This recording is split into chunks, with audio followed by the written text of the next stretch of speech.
एक घने जंगल में शेर खान नाम का शेर रहता था।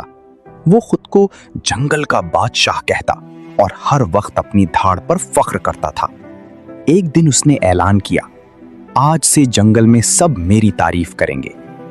बंदर बबलू ने शरारत से कहा, बादशाह सलामत, अगर आप इतने बहादुर हैं तो इस दरख्त पर चढ़कर दिखाएं।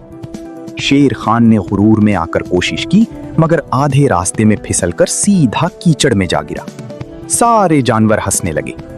इतने में एक नन्हा खरगोश बोला, बादशाह सलामत, ताकत अच्छी बात है मगर अक्ल भी जरूरी होती है।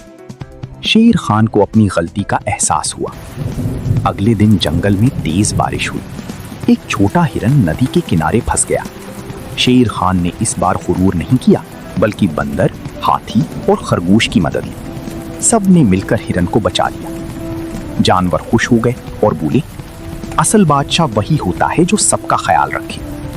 शेर खान मुस्कुराया और बोला, आज मैंने सीखा कि अकेला कोई बड़ा नहीं बनता, मिलजुल कर काम करने से ही कामयाबी मिलती है। सबक, गुरूर नहीं बल्कि अक्ल और मिलजुल कर काम करना इंसान को बड़ा बनाता है।